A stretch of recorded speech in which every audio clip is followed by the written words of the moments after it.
99.9 WEFM. Cop Chat. You've got questions for the police? They're here to give you the answers on WEFM 99.9.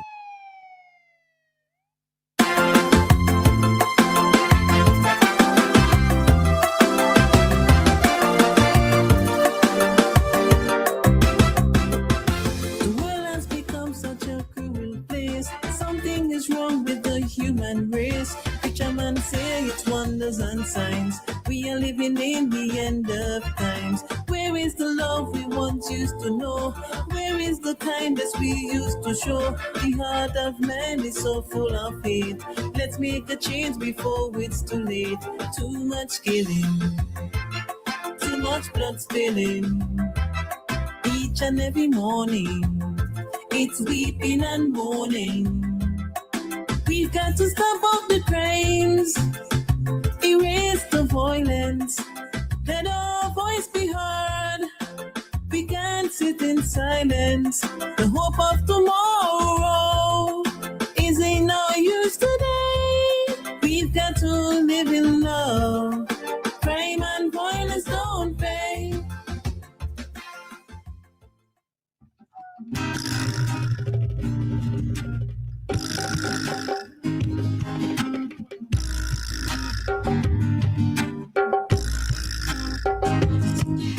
And good morning, and we are back with you for another segment on our Activated Mornings program. But this time we are having Cop Chat, all right? And our Cop Chat for today, we'll be talking on the topic of, are our youth slipping? Gangs, peer pressure, and early intervention. In studio, we have with us, no stranger to the studios of WEFM and Cop Chat, Station Sergeant Stephen Billy, National Coordinator of the Police Youth Clubs, Mr. Ronald Clark, Principal of the Georgetown Secondary School, and Mr. Casero Cumberbatch, Deputy Principal of the West St. George Secondary School. So good morning to all of you, and welcome to this edition of Cop Chat. Good morning. Good morning. All right. So maybe just as a way of introduction, and so persons can know whose voice relates to who, just introduce yourself and maybe tell us just a little bit about yourself as well.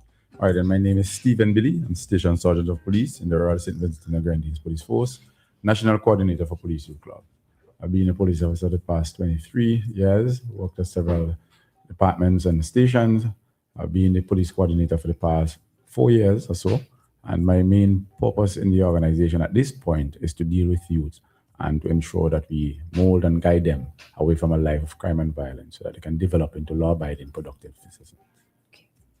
And my name is Ronald Clark. I'm principal of the Georgetown Secondary School. I've been in education for the past 30, I'm in my 39th year as an educator and 13 years as the principal of the Georgetown Secondary School.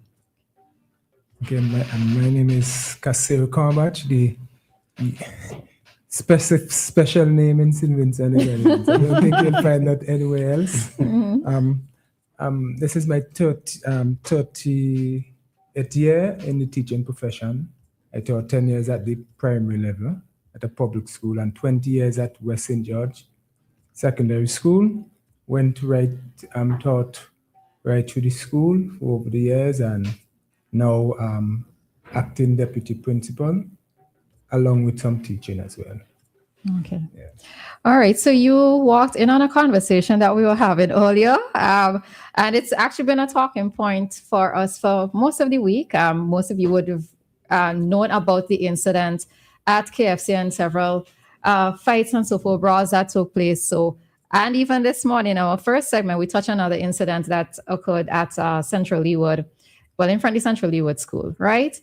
From your vantage point as teachers, principals, and involved in the Police Youth Club, what are your opinion of our young people at this point in time? Well, I personally think that majority of our young people are good, law-abiding citizens. I really do not label the youth and the children as bad and all that, especially at first glance, in terms of seeing certain deviant behaviors and even violent behaviors. I believe that the youth should be invested in. We should take a chance on them, and we should give them the best opportunity to be the best they can be. I, however, also believe that in all this, there has to be a level of discipline and responsibility, and consequences do come with action. And we need to let our young people know, our children and our youth at an early age, that it is not a free for all. It's not that you can do anything and you can get away with it. I have a passion for young people, but I also believe that if we do not let them know that there are consequences to actions, we are doing them an injustice. And then we are only fueling and condoning the deviant and violent and criminal behaviors. So overall, I believe in the young people generally. I have given more of my fair share, not to be just or anything, just to simply say that, not just because it is the national coordinator's job, but we the coordinators with the limited and sometimes with no resources that comes from wherever, we have to dig into our own pockets, give our own time, our family time, our effort. So it's more than just a job. It is a lifetime, it's a way of life, it's a family. That's how we see it.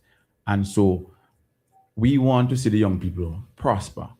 And there are times we really have to set some rules and let them know that there are consequences to their actions. And if they're deciding that they are not going to adhere to all the rules or the rules generally, because people love to make excuses. And that's one of the things that we think we're having a problem with. We make excuses, or we came from this. So there are persons who came from the same background. Matter of fact, there are persons who came from worse off situations who are making their meaningful contribution, even in school, doing well, surviving all the things that are meant to break them. So I'm simply saying that we need to let them know that yes, we love them, we care for them, and we are here for them, but there are consequences for actions. Okay. What I would say is that our youths, by and large, are good. And some we could rate as very good, others as excellent. It's unfortunate that it's a minority. And if it is said that the school is a microcosm of the society, and just for my school, if I should just use my school as an example there, you'll have that like about 2% or less of the troublemakers, or those who give you all of the problems of the student population. It might be 2% or less. They would give 98% of the problems, right? And I think so too in society. So it's not that our youths are really far gone, but I think what has been happening is that because the actions of these minorities, because they are so overshadowing, and with the upsurge in social media and the proliferation of social media and all these different platforms now, you now see that these violence are now being glorified. And it's unfortunate, right? And these students, a lot of them are just misguided.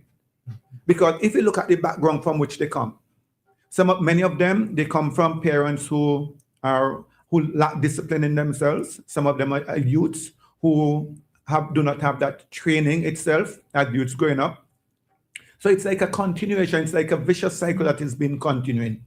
And the question is, if you ask me for $1 million now, there's no way I can give you $1 million, even though I have all the good intentions in the world to give you $1 million. The reason for that? I don't have it. So their children, their youths who they're there, their parents might be well-intended, but because the parents themselves would have lacked the training, they do not have the coping skills, they do not have the mechanism to train their children. You find that they cannot give to their children what they don't have. Mm-hmm. Herein lies some of the problems. And it goes right back to the whole issue of teenagers having teenagers, and then the family structure itself has evolved over the years. I grew up in a family. My mother at some point used to be in the Grenadines working, but my grandmother was the main disciplinarian. We had that structure at home, even in the absence of a mother. Now we find a lot of single parent families, the grandparents are not in their lives. So when the parent gone to work, the children are on their own, thing like that. So you have that change in the dynamics in terms of the family structure. So that too is also leading to some of the problems that we are having. Mm-hmm. So I listened to a caller earlier, and he made some mention, but this thing is not just as simple as who bad, who good. In order for us to deal with it, we'll have to deal with it from all angles. And the police, I must say, have a vital part to play. Okay. So we would get back to your thoughts on, because we did we did have the conversation off air, but I think it's probably good for us to have it on air as well in terms of the commentary from the previous segment. Well, I think my two friends have said basically what I would say as well. Yes, we have some problems. It's a small minority, but they're very loud, as usual. But the majority of students, young people, to me, they're doing well. And we now have to find out what are the reasons? Why are they here? So that those who are coming after, we don't make the same mistakes. Because I think we have made a lot of mistakes in my experience. And I think that the mistakes came in the younger. When you say we have made mistakes, you mean us as adults? Okay, all right. Well, parents, okay, because I think everything starts at home. Okay, and yeah, the church, the school has a part to play, but it begins at home. And my experience tells me that those 7 years, I think, is where we drop the ball. Because the research will tell you that those are the most critical years. And there's this saying that you can bend the tree when it is old. But when it is young, you can form it into what you want it to be. And I think we miss that. And now these children have formed these habits. It becomes very difficult to break. And we see what is happening. So we have to look at these areas and see how we could combat these areas. So I'm not sure if I'm jumping the gun, but parental involvement is very, very critical. Okay. Unless we get that, we're going to be in serious trouble. I do have a question, because as a child growing up, you tend to hear that your generation is the worst class of students I've ever had, right? You've been involved in the school system for years. What do you see as being different amongst these current children as opposed to children of yesteryear? Well, the internet for sure. The internet for sure. We didn't know anything about internet. We didn't know anything about computers, phones. So we were outside all the time. We were socializing. We were playing together. We were getting to know each other. As a matter of fact, I remember I always picture this because I noticed that we go in and rent scooters now that has batteries. But we used to make these things.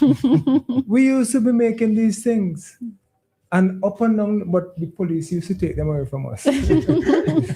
But now, somebody took it on and now use batteries and selling them back for us. But those are what we used to do and stay out of trouble and so forth. But now we are on the phone. The young people are on the phone all the time, 24/7. And so what they're exposed to a lot of violence. And all these are what we see have crept into the schools now. And are creating, young people are not really taking part in sports these days. They might take part in athletics, like school sports, but not much of cricket, football, Because they are on the phone all the time. Exactly. And they are not using it wisely. More, some of them.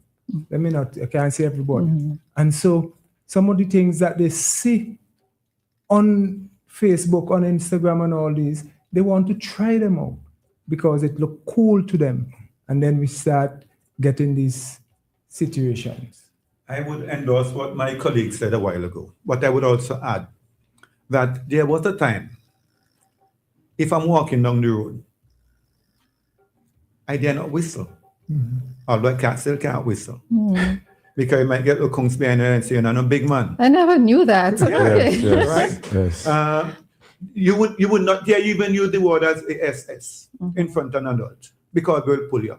If you misbehave in the street before you get home, your parents would know, and they would give you the full length of their tongue. And I'm not going to say full length, not the bad words, but you would already be disciplined verbal, if not physically. And when you get home, you know that you have. So it was a village raising children. We have gone away from that big time. The level of respect for adults. And we were discussing that when we were coming here, in terms of even for the law enforcement officers. Even right now, as we speak, there are adults who have, some of them are grandparents now, who I taught in school. And if they meet me and by chance, it will slip out of them out and they see me, they say, okay, I'm sorry, Mr. Clark, I never see you there. They would still apologize. They still hold you in that have that high level of respect for you. But you have young ones now who they do not care whether or not you're a police officer. They don't care whether you're a teacher. And whatever they feel like saying, they will say it. And they tell you, well, sir, I saw mommy to start to me home.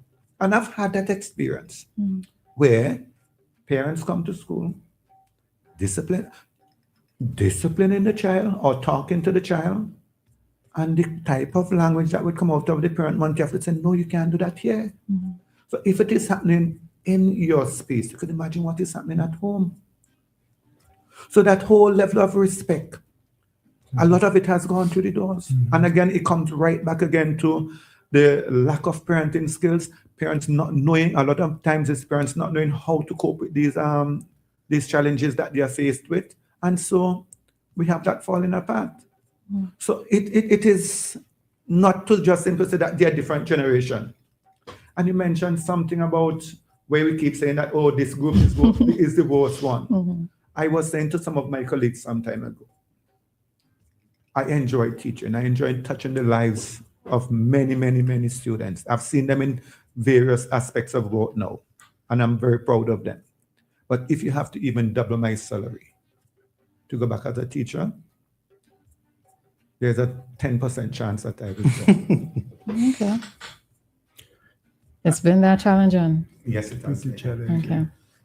Just to add that, I think that one of the issues that we're having, besides the advent of social media, which plays a really huge role, it doesn't just play a huge role in the fact that children are now exposed to different cultures and different things that they want to try and trends and so on. And peer pressure being now exerted not only physically and face-to-face, but over the social platform where their social influencers can get them to do just about anything. And it's not just the dance. You know, sometimes the dance are innocent, but if you listen to the music in the background, it is not age appropriate. As a matter of fact, it's not appropriate period. And what I think that we are having, that parents now are using social media as a means of raising their children. So these children are exposed to so much things, or so many things that they would have, that we didn't have. So they are really at a disadvantage in a sense from that point. While the internet and all is there for, should be for their advantage, it also creates a great disadvantage if not properly guided. And another thing I think that why the schools and the children are less respectful and less disciplined is because we as a society, parents starting from the home and other people are making a lot of excuses for children rather than holding them accountable. You understand? We will say, but you know, somebody needs to do something. And when something is done, oh, it should have been done this way, it should have been done that. We have to make up our minds. Okay. Do we want an orderly society? No, don't get me wrong. I'm not saying we should abuse anybody and condemn anybody. Because as you know, I work with young people. And that's what I do. And I love doing that. And I will still do that. And as Mr. Clark mentioned, when I started the police club, there are children now, there are young adults now who call me paps and that. And there are grandchildren who are not my biological children. And they still say granddad because of their parents. You know, so, but I'm simply saying there has to be a time where we come to realize that some of these children and some of these youth have to be taught a lesson. So we try the softer approach, we do all the other things, but some persons still hell-bent on going down a certain path. But there are consequences, and we can't keep making excuses. Somebody have to take the action. I'm not a teacher, but the ministry have to take their role seriously. They have to know that it can't just be records and figures and numbers to look good. They have to give the principals and the school the authority to manage their schools accordingly.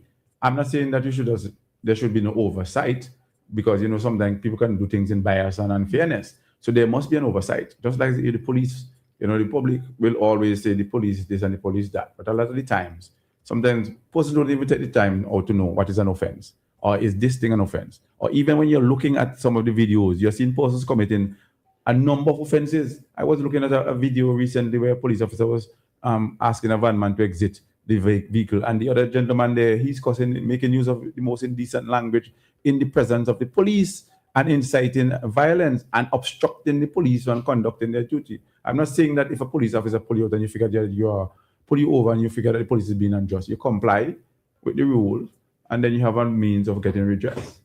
It's the same thing with our young people. They see these things. They're there. And as Mr. Clark mentioned earlier, we are glorifying these things. Every time there's something where the police is acting in the due execution of the law, and it doesn't go well with somebody.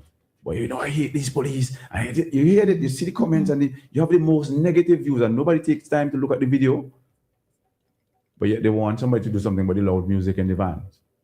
They want somebody to do something about the persons who are gathering at Massey, who are there loitering, smoking and drinking, and then involved in violent behaviors. They want somebody to stop the speeding of the vans. And the music that's being played in the van. This is another reason why our young people in school are giving you a problem. Yes. You ride these minivans, and all they play is something but sex, and this is rap. There's no censorship and violence. That's it. They hear that 24 at the morning. Some people catch van, go to school. In the evening, the same thing. Morning, evening, 24/7, 5 days a week. This is what has been taught to them in their mind. This is what has been registered. So when we see our young people with deviant and promiscuous behaviors and violent behaviors, sometimes, a lot of the time, is what has been put into their minds through the music that they listen. So somebody definitely, not just talking and warning, has to do something to these van men and these owners to make sure that they pay for it daily, because they are damaging our young people. And that, not just from the home, but the society itself has come to a stage where we just decided that we're going to make excuse for everything and anything, and then when it doesn't go right, we blame somebody. The police being the chief, we get the blame, then the government, and then we go down the line, the teachers, the church. What the church doing? What the teachers doing? But what are we doing as a society? Okay. All right. But we always blame vans, but there are adults that inside of these vans and not saying anything. That's the thing, and that is not say, you are so right. And every time I speak up in a van, everybody looking around. But when they realize them, I say, hey, grumbling under their breath. You understand? But every time you speak up, people get angry with you. The adults. Exactly. I can't see the life of me. How you are a young lady, a professional, and a woman. I'm not talking to little girls who still don't know better, in a sense. And you can be an adult, and you're hearing these music being played and portray you as a piece of meat on the street, and you're comfortable sitting in that van without uttering a word to the driver. Sometimes you have your child, you go in the van and see adults with their children, and you're hearing indecent language and strong sexual contents coming out of these music, and they would not say anything. They just sit there. But then when something happens, they blame game. And that is part of the problem we're having. Nobody takes responsibility anymore. And I have instances where I have to ask the van to just leave me anyway. Leave me. I just couldn't take the music. It is taking out your chest. You understand? And I imagine what that is doing to the children at those young ages. And then when they come to school, they could actually see the agitation. And here is where part of the problem lies. Because they have been bombarded with this music, this heavy beat during this early morning period, and then it get them agitated for the rest of the day, and is real problem. And as the officer was saying, if we really need change, we really have to make changes, not just talk. I'm saying if we have to take out these things out the vans, take them out. Take them out. If you have to take them out, take them out. Let them put back the same thing. Or find ways of putting somebody on the van. Get something, some sensor, something to. The only thing is to take them out. That is the simplest way. Yes. I think in Barbados you can't have those loud music. It is very, very, very, very serious. Imagine you in your house and the roof, the windows are shaking, and the road is not too close to you. So you could imagine when you're in those vehicles. And I don't think we need any studies to know that has to be affecting the children and creating problems in the schools as well. Can I make 2 points before you go on? The music. I had a conversation, right? And I said to some person some time ago, growing up, we didn't have exposed to the amount of television and Wi-Fi and internet that we have now. But one of the things I remember on a weekend, Monday night, I remember we grew up on Drifting and Dreaming with Nina Maloney and those cool mellow music. And the music you listen to were conscious, mellow. Whether it was mellow or conscious, we get conscious reggae, things like that. Those were the music. So then you find yourself thinking positive. You tend to have a positive outlook. So that's one. The other thing is that the lack of supervision of our children. Yes. Especially, well, I'm not living in Kingston, so I don't know what goes on in Kingston, but I know in the rural communities, in the villages, sometimes when you look at children, the hours that they're on the street, Oh, yes. all alone, no adult supervision. If there's I'm sure if you go to Triple R in Georgetown on a Friday night, you'll see underage children there, on their own, not with parents, on their own. And parents home. Some as young as 10 years old or even under. Unsupervised. So when these children are left on their own like that, there are no parental supervision. They now find themselves linking with 1 or 2 boys who have devious tendencies, or they might already start finding themselves in a clique. It's easy for these other young folks now who are unsupervised, unattended, to start be drawn in by them. And then you have a situation sometimes where persons are being bullied. You either join us or you know going to happen to you. They're being bullied. So again, it comes, it may sound as if we are beating up on the parents.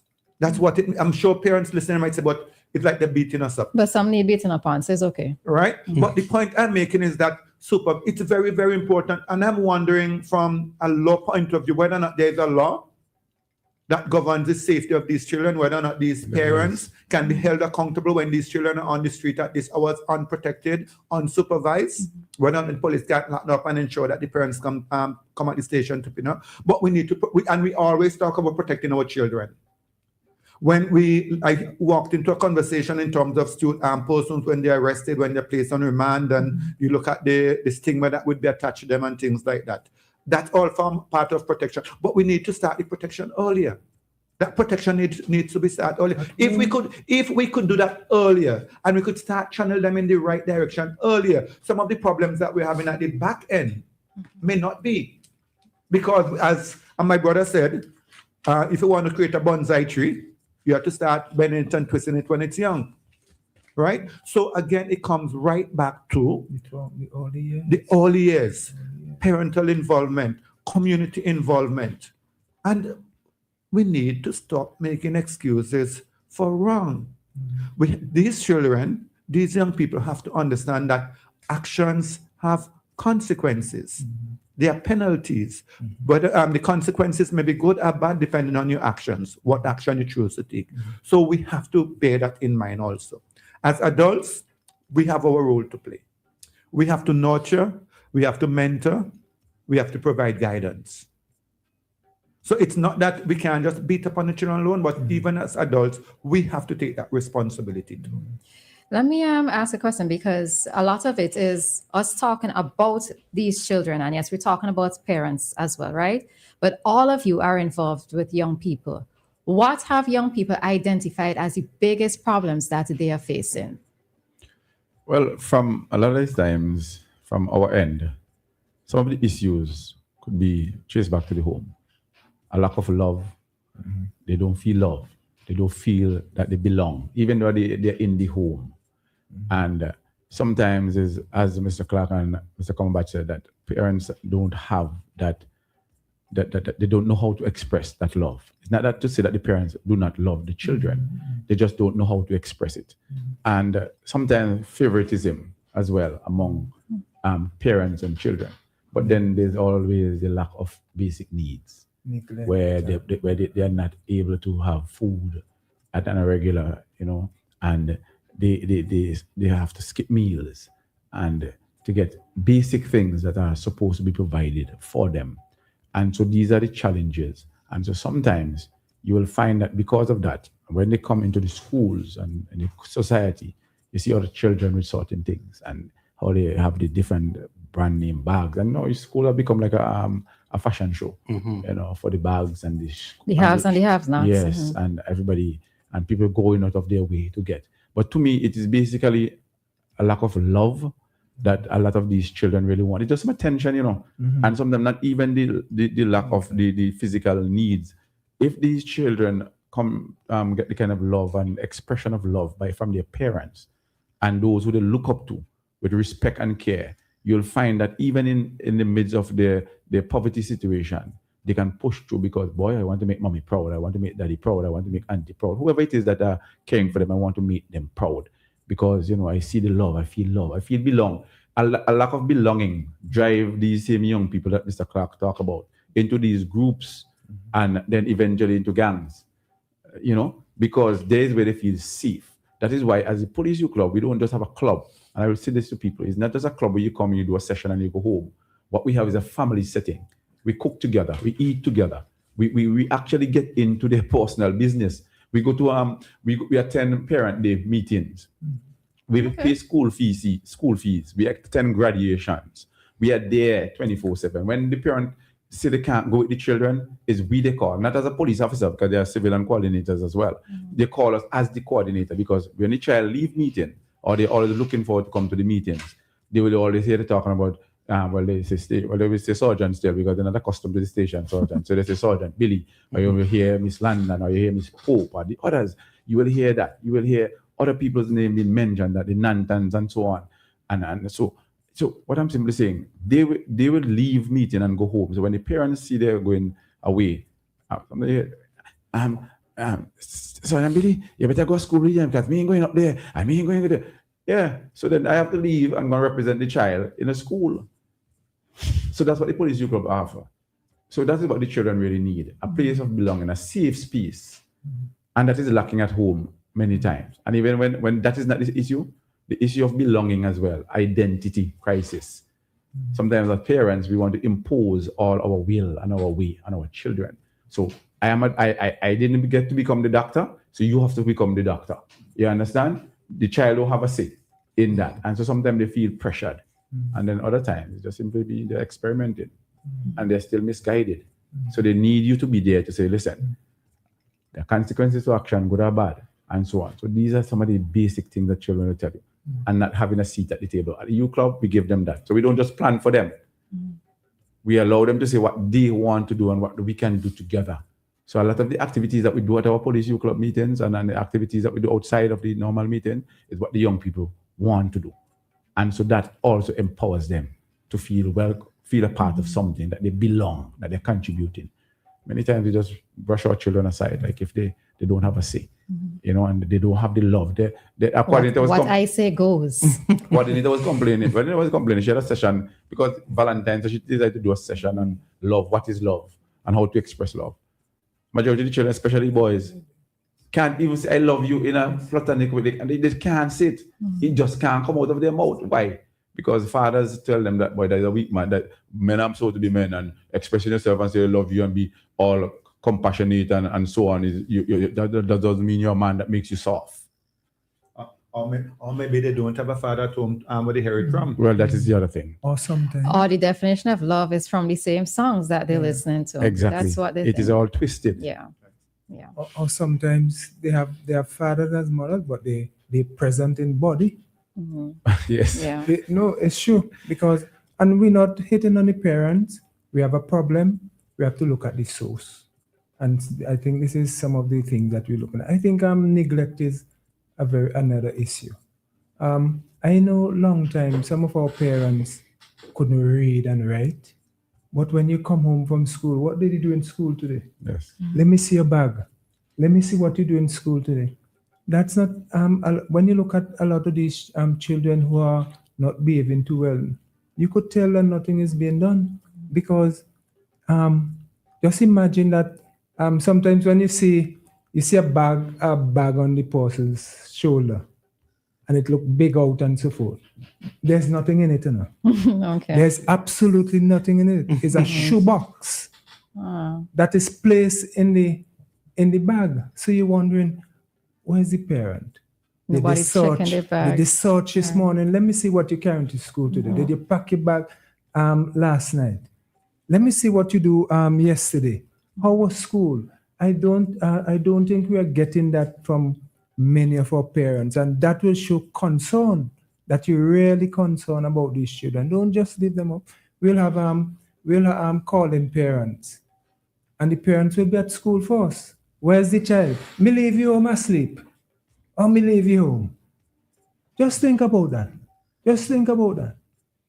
All right? I just feel like I grew up in a different time. I'm sorry. So you see the problem? Yes. There's something that I serious noticed. problem. There's something that I noticed for the past years is that I've noticed school begins whether 8 o'clock or quarter past or 8:30, and I'm seeing kids on the road after 9 o'clock. Yes. Waiting for a specific van. Waiting for Imagine specific.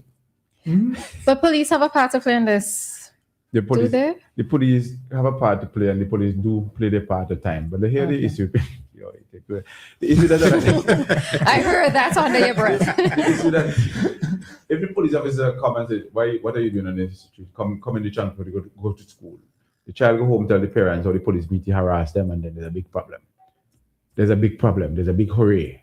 People reach to public relations and all these things. When I now join the police force, a child couldn't be, as Mr. Clark said, on the street at that time, especially a primary school child. That would not happen. You're going to the station, or I'm going to take you to your home where your parents are. The police will play their part and try to play their part, but a lot of the times the police are demonized for playing their part. Don't get me wrong. I'm not saying that every action that the police take is going to say that, the police is so perfect. There are police officers who will step out of line from time to time, just like how that those persons in society are in the minorities is the same. But a number of the time when you see a video being posted, it is usually either at the middle or at the end. So either the beginning is cut out or the end is cut out to suit the purpose of demonizing the police force, because that is what society does. Because even the media places, they run with these things without proper investigation. They don't investigate, but it gives them ratings. People tune into their programs, they read their papers, they tune into their morning shows, and they listen because why? Somebody's beating up on the police. Now, the police are humans too. So we have to also recognize that the police are product of the society just the same. And we are all part of the society. And a lot of the times, the issues that we are having is that I don't want to put only the blame on the police, on the parents. No. I'm going to say now that society has failed our youth. Okay, let's say, for instance, in the police youth club, we used to have like an inter-police youth club and inter football and netball competition. Through lack of sponsorship and finance, we haven't had this in the past couple of years. Even now, we entering some girls into the national netball competition, 2 teams usually. So we're trying to enter 2 teams this year again, God's will, to give the girls an exposure. But just to get a sponsorship of like about $1,500 from business places, who can. But because the youth club doesn't seem as the most glamorized club in terms of prestige, but we do the most work. And I'm saying it without any apology. And if it was a fit, it might have been easier to get the money. That's what I'm saying. So what persons want to sponsor, they want to give you minimal, let's give you a $500, but they want branding and they want maximum. I can't allow you to use the young people like that. So I'd rather do without it. I'm not saying I'm not being ungrateful or anything, but I'm simply saying you can't use the young people like that. But people don't want to meaningfully invest in the young people. We'll hear them cry. Oh, what is this person doing? What is that person doing? What is the government doing? What is the school doing? Well, what are you doing? This is a village mentality. What are you doing? You can't afford it. And besides, you're gonna get branding for your thing anyway. You're gonna get but because it doesn't, the Police Youth Club is not one of those clubs that are considered the prestige clubs. You find we have a harder time securing sponsorship for simple things. That's not a big sponsorship, but these are the things that impact the lives of these young people. After every practice for netball, I have to find about $30 to buy bread and other things. I have to find their way to get these children to the different homes. They have members as far as Sandy Bay. I don't have a vehicle of my own right now. Sometimes if I get to rent a vehicle, Tuesday night I reach Sandy Bay to take home children because we have to make sure that they get back to their homes safely. So we are creating that safety net where your child could come and socialize, and not just only those with deviant behaviors. We have good, well-behaved, well-rounded children who don't have those issues, but they are happy to be a part of a club like that. And that is what you want your child to be a part of. And the gentleman mentioned about football and sports and that. You're taking them away from the idleness and the deviant gang behaviors with 8 and 10 and all this nonsense that they have going on. I'm not going to call the names because I don't really want to glorify them. But we have to touch on it before we leave this one. So these children are gravitating to these groups because they figure, this is, they get the attention and they are family and they're looking out for me, boy. Nobody can step on my toes. My brethren have my back. And we have groups that sometimes the groups are just, a child go to a meeting, they might have a lecture here and there, and then that's it. They go home back to the same problems. The youth club now, we reach that across. And I'm saying it without apologies. We are not being given, the police youth club has not been given the kind of support that it needs. And we talk about the recognition thing. Recognition not really mean nothing to me. The support to push the programs, to further impact the lives of these young people, that will help them and steer them away from a life of crime and violence and deviant behaviors. If you put more, if the society on a whole and everybody who's responsible from top to bottom really put in the effort, we will have a better club. And a lot of these young people that you see doing these things will find a club that they feel that they can be a part of. Because it's an after school thing, it's not a school thing, and we do everything. Anything you could think about, we do it. Once it's positive for the learning of the young people, we push that. So that could be, I don't want to use the word gang, but that could be their support system. That is their family. And we can act as such. And we can influence children by just taking a chance on them. And listen to you, it almost sounds like there are many times when we talk about unsung heroes. Sounds like you and your team are part of that group. And I know you wouldn't say anything to it because, of course, you're not doing it to get accolades, but that's what it sounds like. But I don't know. 2 points I want to make. One, in the schools, I think we need more counselors in the school. I believe having conversation with persons within the ministry, I know that's an area that even if they want to put more counselors, sometimes that becomes a challenge because you just don't want to put somewhere because they may have some training in a part. You want persons who can really do the job. So I think more counselors in the schools are necessary and needed, especially in the secondary schools. And then, but given what we said before, it is not too early to start in the primary schools also because we have some deviant behaviors in the primary school and they come straight, they find their way into the secondary school. It just continues. So that's one. And another one that is always very, very, I can't overemphasize the word very, touching and concerning is the presence of fathers in the lives of their children. I am not talking about them people, and pardon me colloquial, no one go down this because I just get emotional. Them people who go and hand the money a family court, or hand the money to the mother and say me a miney picnic. Mining a child takes more than just giving. If it is $200 or $300, it takes more than that. Children need their fathers in their lives. Young men need to have their fathers in their lives. They need to know what a father's love feels like. They need to understand that. When a young person, be it boy or girl, have that genuine feeling of want and love from a father, very often they beat up on the mothers and the fathers go scot-free. But when young persons could identify with their father, could feel genuine loved, cared for, and cared for by their fathers, they tend to live a more productive life. They tend to become better citizens. Unfortunately, too many of our students, too many of our young people are growing up without their fathers. And that therein lies a big part of the problem. If you cut me, you'll find it running out of me because I believe it to the core of my heart.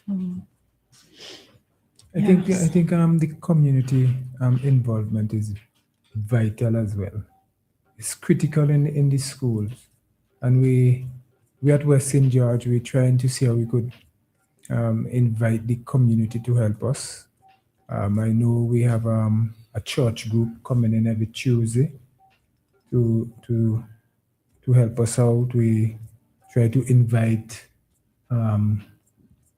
others, groups, and prominent pastors to see how best they could help us to influence these children in the most positive way, because we need the community too. And unfortunately, if I just add this, I think at West St. George, we had a bad deal at the beginning. I don't think we were marketed properly at all. And it created a kind of stigma that give the children the wrong impression. And over the years, we had to fight and fight. We haven't recovered fully yet, but we're working at it, and the community involvement would be vital in helping us. And so I'm putting out the challenge again to our community to assist. Come to West St. George, assist, call us. Let's see how we could talk and assist so that we could get these problems sorted out. Okay. So I have to ask this question, right? Because it's been a topical question. Well, since last week, gangs in schools. Are there gangs in schools? I love that question, because if you ask some persons, they'll tell you no. If you ask me, my unapologetic answer to that is yes.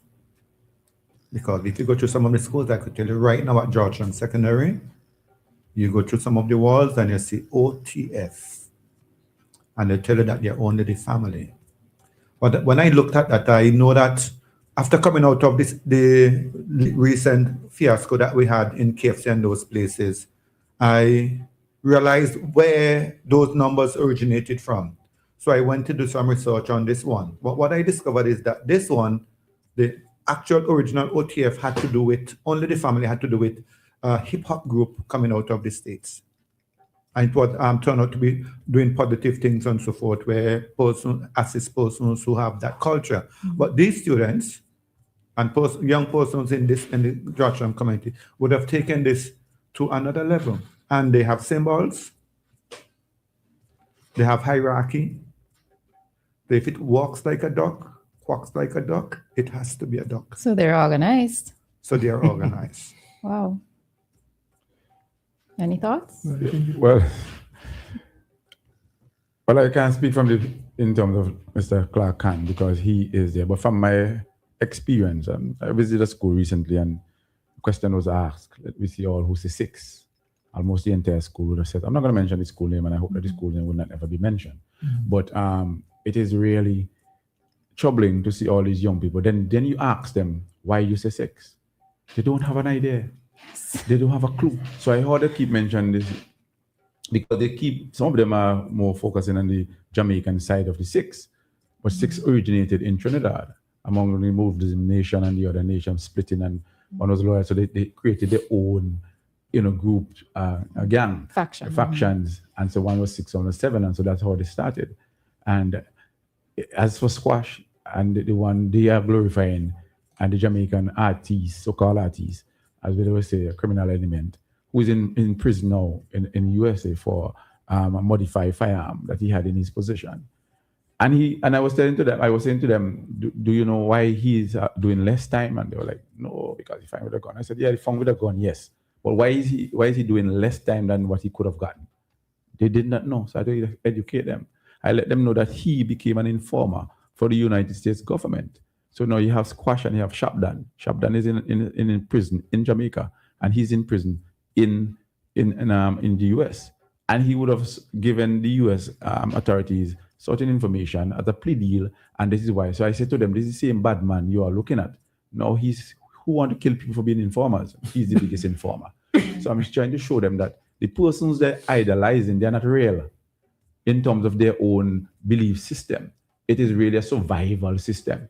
So when people are talking about gangs and they want to be a part of this and they have the hierarchy as young people and they figure that they have it covered, and you just see somebody fighting, and because they throw up a sign and they have a color rag and all these things that you're carrying, you just jump into a fight that you have no idea and no clue what it is about.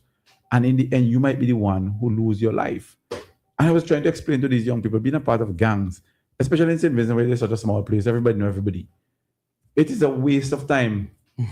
It is the amount of young people, or young men especially, who have lost their lives over the years. Mm-hmm. and still continuing today.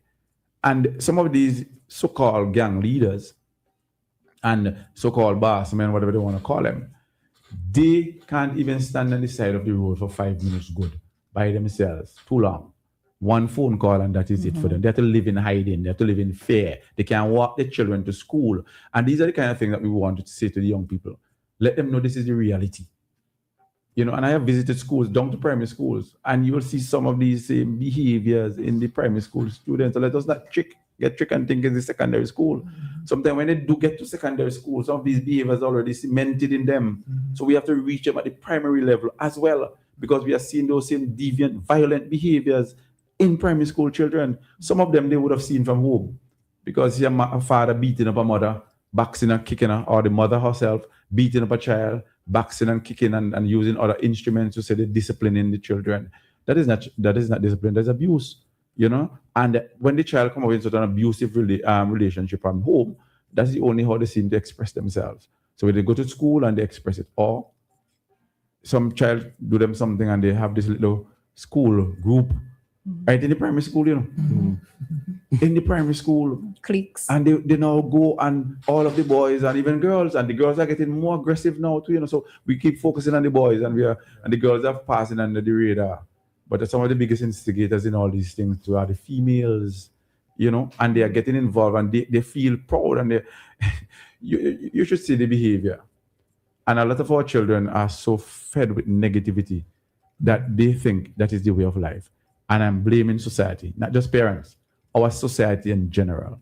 And if you look at social media, you'll see exactly what I'm talking about. I've seen some kids going to school and the way they dress.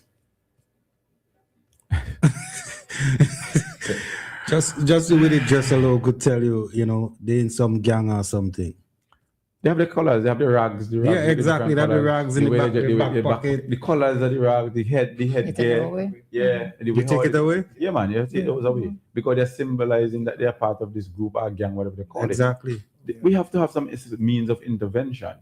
Somebody have to take a strong look at this thing and take serious, decisive action against it.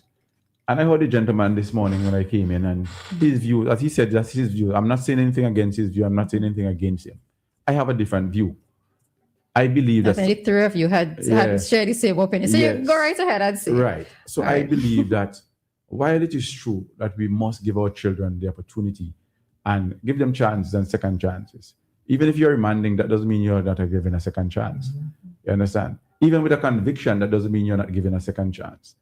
However, we must let our youth and our children know that if they continue on a certain path, remanding is the least of their problems, because they will not live to see their 30th birthday. And the point that that I had made in terms of exposure to, especially as a 16-year-old, first-time offense, right? That exposure to, I know you say it's only remand, but still, you could be exposed to persons who are a little bit more seasoned.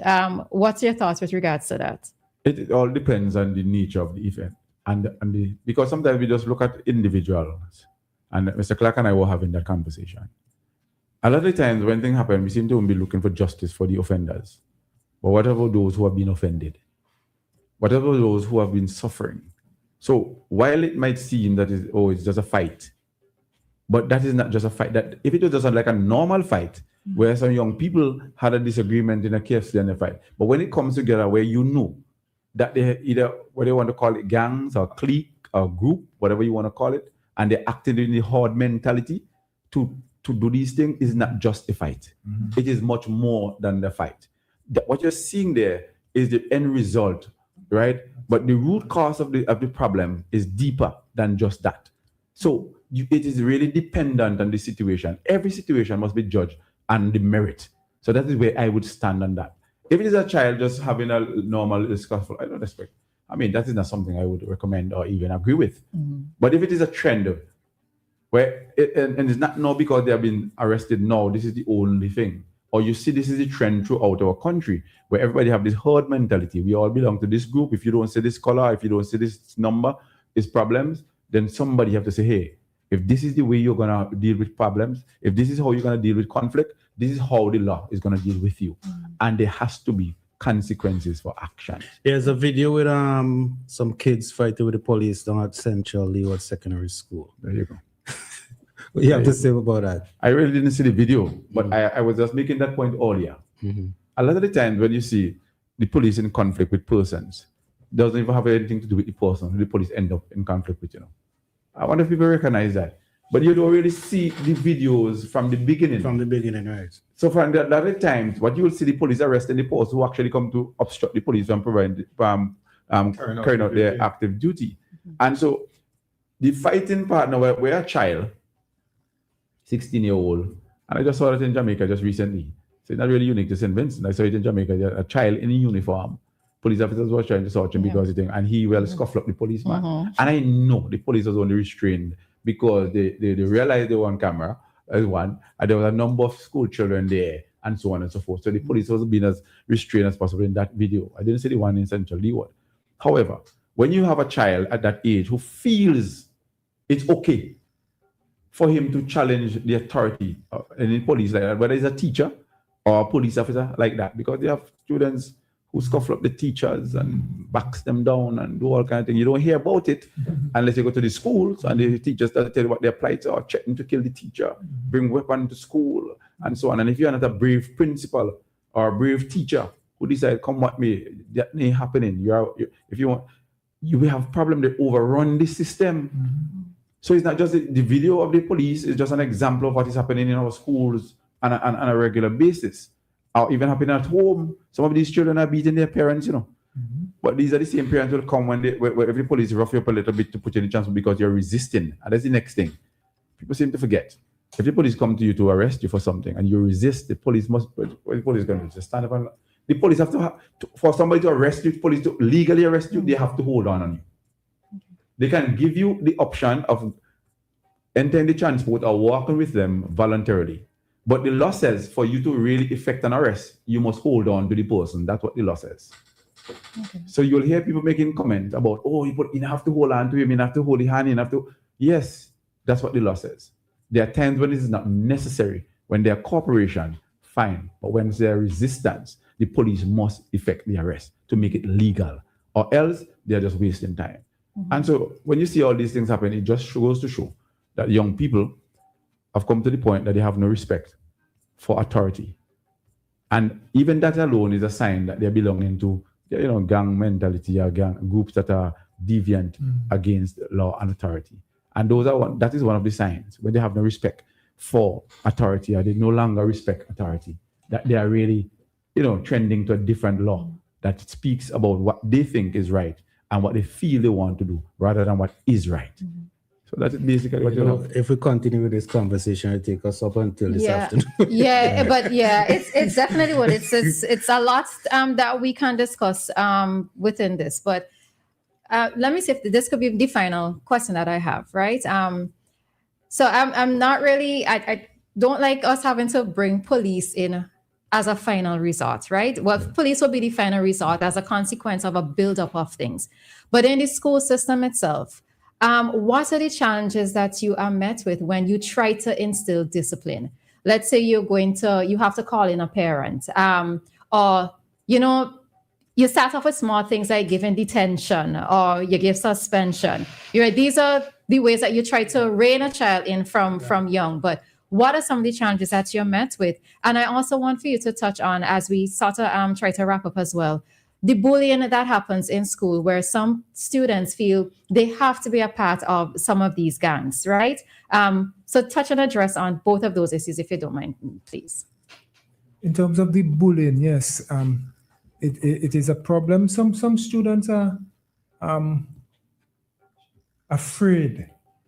They're afraid of the persons who are bullying them. And so they do what they are told, which is forcing them into doing bad things. So that yes is also a problem.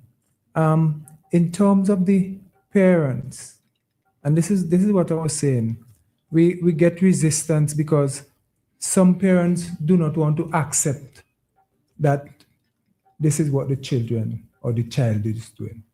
All right. For instance, we There's always rules. There's always rules. Every organization have rules. All right? Society has society rules. has rules. And sometimes you may not like the rules, but as long as you're there, you follow. Now, some students don't want to do that, and some parents are giving them the authority to do that, because when they're called in to speak about the matter, they put up a resistance. What happened to that? So if so anything happened to that, just that alone, you understand? And this is where we get, so we're not getting the redress from the parent. Then it becomes difficult, because these children now realize, well, mommy, daddy is on my side. So, and then now, unfortunately, these problems are moved from one school to the other. Right? So when there's a serious problem at a school, to quote unquote curb the situation at that school, you remove that child and take him or her to another school and build up that situation again. And these are some of the problems. But the bullying, yes, we're trying to have a handle on that. We get some resistance from parents because they figure, no, their child can't do this. No, but we're showing them. And they have to come around to realize that, so that we could work together to get away from that. Because some people who are not involved are getting involved because they are forced into it and because they're afraid. All right? And this is a problem that we have to deal with, along with others. The issue of violence and gangs in school, I could say from an administrative point of view, that takes a lot. Because I believe most schools would have a similar process that they would undertake. Based on the nature of the issue, you will probably give the child a verbal caution, which may go up to a written caution that you have to take to the parent. The parent signs it, bring it back. Then it may lead to whether it's some other form of discipline. If that doesn't work, sometimes we bring the parent in. But you know what is strange with some parents is that they'll come in, and in the meeting, you listen to the conversation and you just have to finish the, you just have to cut the meeting short, because you know that you're spinning your top in mud. And then there are some cases now where some parents have a denial syndrome, not accepting that their child is capable of doing this or doing that. And also we have seen where the parents themselves would say to you, "Sir, I don't know if I do again." So sometimes you have that expression of helplessness. So it's not, that's why I'm saying that sometimes the parents themselves, sometimes they want to help, but they don't know how to help. They are lost. But there are some who, they just aid and abet this thing. Because as Sergeant Billy said, you find yourself in a situation when the police get involved, what they do, they believe that the police is targeting their children. Parents sometimes believe that the schools are targeting their children also, because I would have had that that level that was at my school. So we have that. We have to find a way as school and community to work together. We have to find, if we can't do that, we're going to lose our young children. I want to say lose them. We're not just going to lose them to the gangs, but we're going to lose them in terms of their loss of life. You mentioned earlier about the whole issue of putting these students on remand with hardened criminals. Sometimes the reality check is good for them. It would work as a deterrent for some. Okay. And at the same time, some of the students who are those 16-year-olds or 17-year-olds who end up in these places, they're even more harder, more of a hardened criminal, even if they may not yet have a record, than those who are there. Because somebody might be there for maybe for some marijuana where he couldn't pay for something, while some of these are there for wounded with intent and things of that nature. Because we have seen where students themselves are engaged in actual wounding and grievous wounding. Stabbing, all kind of stuff. You know, so sometimes the reality check is good for these people. I've always have a position on this. You do the crime, you do the time. If as a young person, you fell by the wayside, you're able to regain your footing and you become productive citizens, you expunge your record, you go with a clean slate. I believe in that. I've seen where students, they come to school, they start, as we quote, miserable, but by the time they get to Form 3, Form 4, the maturity trips in and they become model students. You see the transformation, you see the reform in them. So I do not believe in writing off people, but sometimes persons need a dose of reality check. I would like to, Roleza, you see you already edit the video. So I'd like to show the officer and the principal the video, please. Oh, but they can't. I have to turn it. So why did Turn the monitor. Let me just add to the calling the police last, the last resort. Certain aspect of the police, yes, in terms of the arrest and that part. But you can also call the police as an intervention in terms of the police youth club, right? So we are more than willing and ready to come into the schools, talk to the children, invite them to be part of the many clubs that we have throughout St. Vincent and the Grenadines, give them a safer option, a safe space where they can belong and they can really, strive for their full potential to become law-abiding, productive citizens. So this is what happened at Central Leeward Secondary School.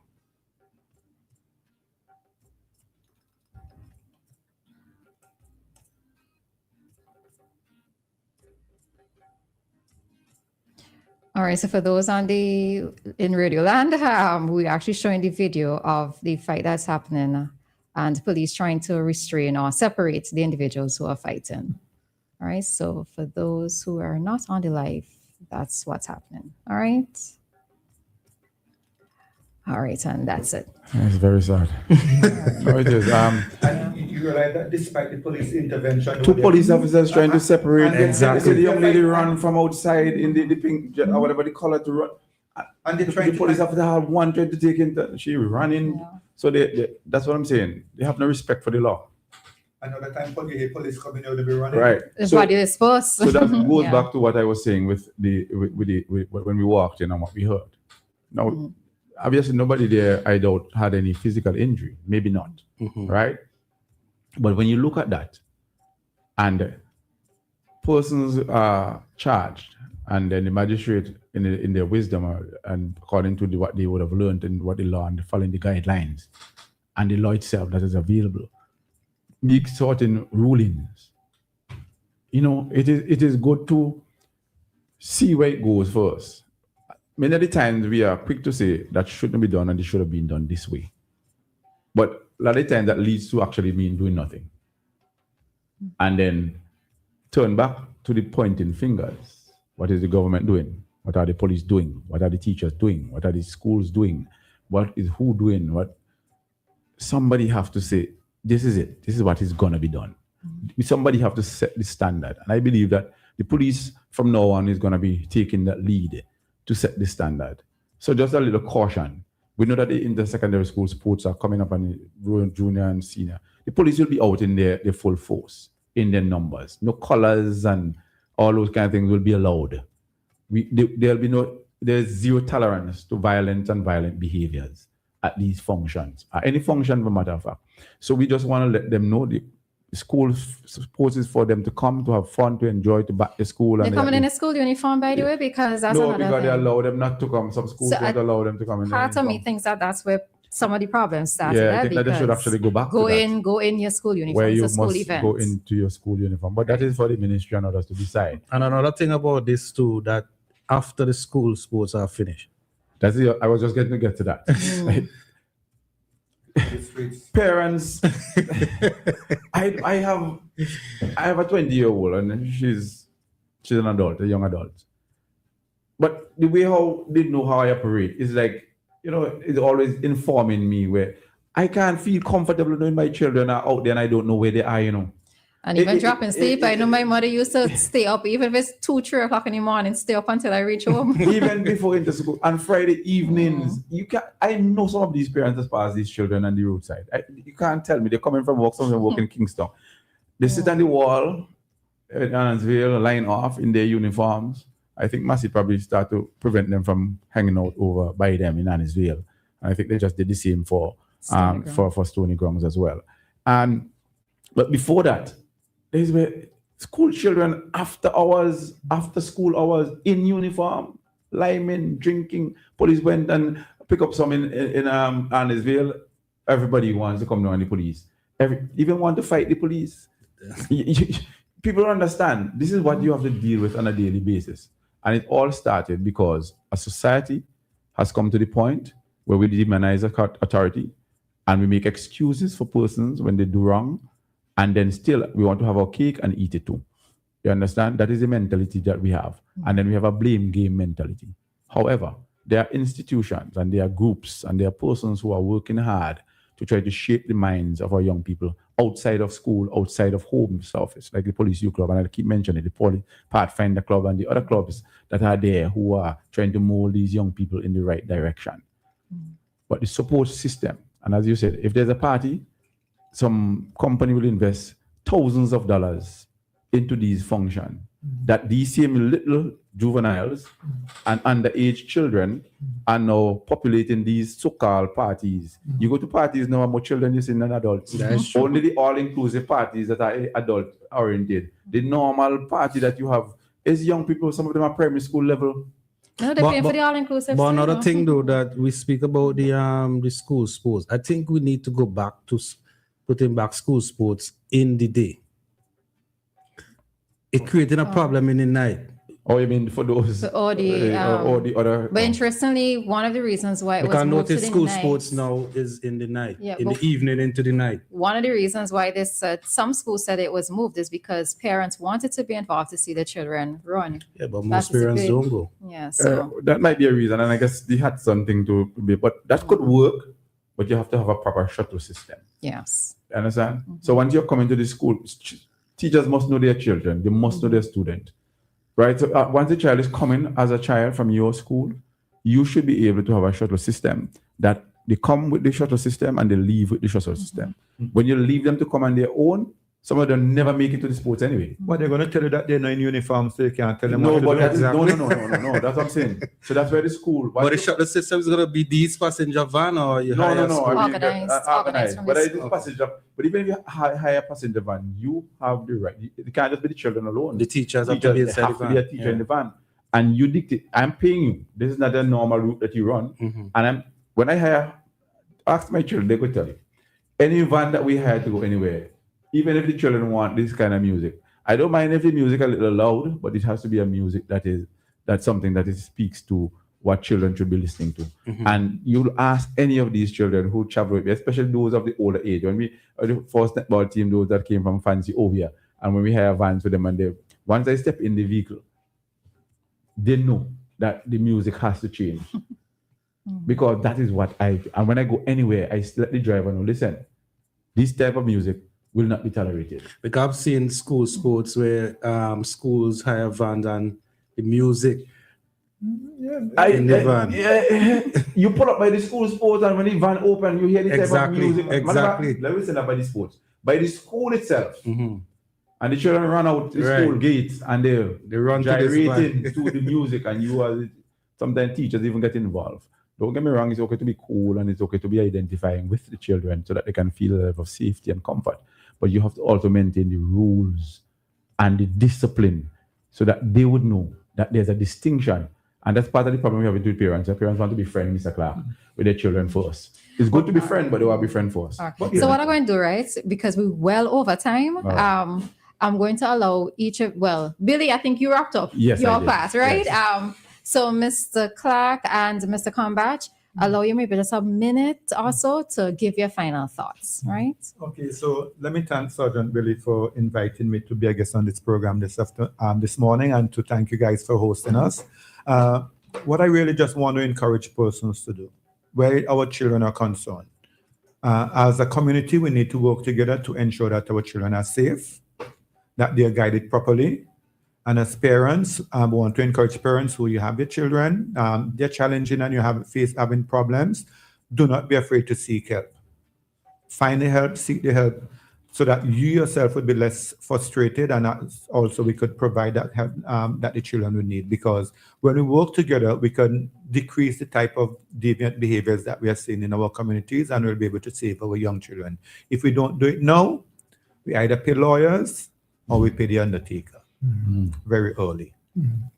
All right, I want to appreciate, thank you again, Sergeant, for inviting us. Thank you for allowing us to be here. It is said that once there's life, there's hope. So we ought not to give up at this time. We can walk, as we said, walk together. Let's see how we could walk together, how we could find solutions to these problems. We are considered a Christian nation. We believe in prayer. We believe it works. And we keep praying and walk together to see how we could solve the problems. We indeed need the cooperation of everyone, the community, the parents, teachers as well, because we have to work together as well. If we don't work together, it still won't work. So everybody, government, everybody must be involved so that we could curb this kind of behavior, because we really don't want to go down the road that we see some of our neighbors are going down. So I believe if we do that, we can help to stop this situation. Thank you very much. All right. I know that we could have gone on because I still have other questions, but that would be for another time, another occasion. All right. But we talked for 10 minutes, 1 hour and 50 minutes. You know, it was a really good conversation. And listeners, we apologize for not being able to take the calls this morning because the conversation had just flowed so freely, right? So we've come to the end of our Cop Chat session for today. We were talking on the topic, are our youth slipping, gangs peer pressure and early intervention? On this program, we had with us Station Sergeant Stephen Billy, National Coordinator for Police Youth Club, Mr. Ronald Clark, Principal of the Georgetown Secondary School, and Mr. Casero Cumberbatch, Deputy Principal of the West St. George Secondary School. So we thank you all for being here. And I also want to say thank you for the respective roles that you are playing in the lives of the children who pass through your hands, all right?